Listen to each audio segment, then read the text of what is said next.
Well, that was a decent Wednesday night's entertainment, to be fair. France and Portugal have just drawn 2-2, and this means that France finished first in Group F, Germany finished second in Group F, above Portugal because they have the same points, same goal difference, but Germany obviously beat Portugal 4-2 on Saturday, I think it was, and it goes down to head to head, and Germany won. Hungary were desperately unlucky not to be able to go through. The fact that they were winning for about 80 minutes of the game, like when Kai Havertz scored the equaliser for Germany, it was like, oh, well, here we go. And then they instantly scored again. It was mad. But anyway, on to the game that I'm here to talk about today, France v Portugal. It was an entertaining game. It was quite, well, I say it was an entertaining game. It took about 15 minutes to get going. But Portugal got a penalty when Hugo Lloris turned into prime Muhammad Ali and just absolutely twatted Danilo Pereira on the back of the head. Well, to be fair, I put it like that. He did. Danilo Pereira headed the ball onto Lloris's glove, and then Lloris has followed through and caught him ear, well, behind the ear, and it got given as penalty. Thankfully, Danilo Pereira was able to continue, and there was no lasting damage. But Ronaldo obviously tucked away the penalty, as he does, and then France got a penalty right at the end of the half. It was Kylian Mbappe was being played through over the top, and Semedo looked as though he was going to get to the ball first. He puts his arm across. It's never a foul. Should never have been given. I don't know why VAR didn't overturn it. And Mbappe just runs into Semedo's arm, and Semedo's not committing a foul. He's just putting his arm out to make sure he gets to the ball first. There's nothing wrong with that. It's not obstruction because it's not like he's literally holding him in the same place.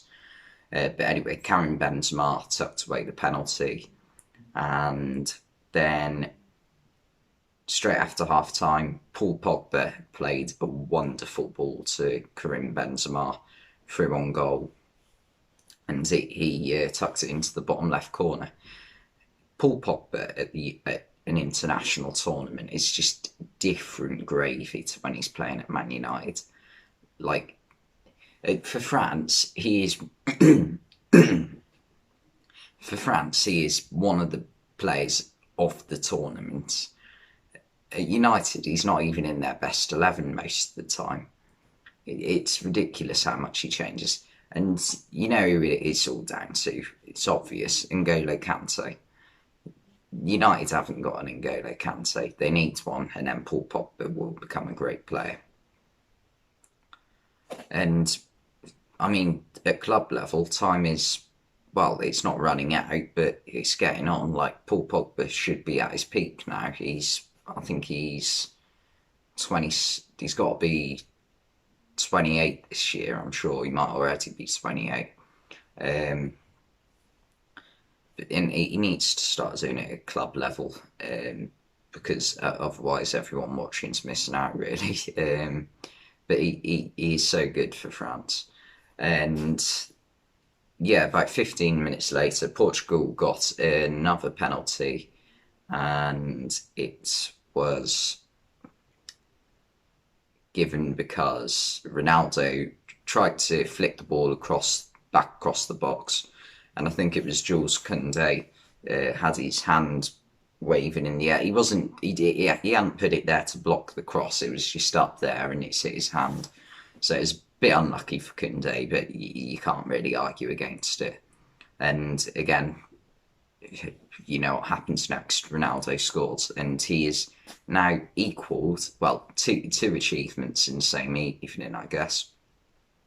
He's now equalled Ali Dyer's record for Iran of the most goals at international level. They're both on 109 now. And the other record he broke this evening is he has now overtaken Miroslav Klose in most goals at World Cups and Euros for a European player. Obviously, it's not fair for a South American player because they only play at the World Cups. But what an achievement, to be fair. I think it's 20 or 19, 20 goals in how many tournaments has he played? 04, 06, 08, 10, 12, 14, 16, 18, 21. So that's nine tournaments. And bear in mind, Portugal in some of them haven't got very far. Like the last World Cup, I think they got to the. I think they only got to like the round of 16. I'm not 100% sure. I think they did. But yeah, so I mean, what a player.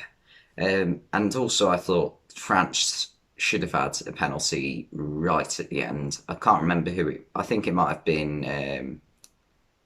It was Kingsley Coman off the bench, and he's taken the ball past Bruno Fernandes. Bruno Fernandes is stamped on his Achilles whilst forcing him down.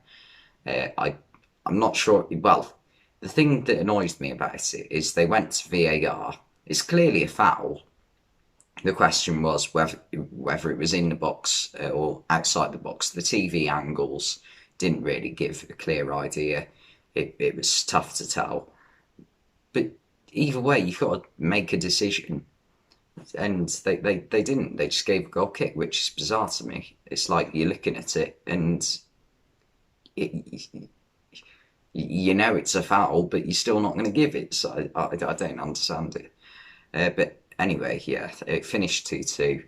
England have got Germany on Tuesday. I remember my first World Cup watching it. Obviously everyone remembers their first international tournament. Mine was the 2010 World Cup in South Africa. And I can still remember watching England v Germany in my grandma's living room. And Frank Lampard being robbed. Like, obviously, people say it finished 4-1, so it doesn't matter. But it was 2-1 Germany at the time, and that put us level. So big mistake by the referee. And like, it's just a rule of physics. If the ball bounces off the bar, hits the ground, and hits the bar again from a shot, that means because of the spin of the ball, it has to have crossed the line. It's a physical rule. But anyway, never mind, I'm getting wound up about that again. Thanks for watching, and I'll see you next time.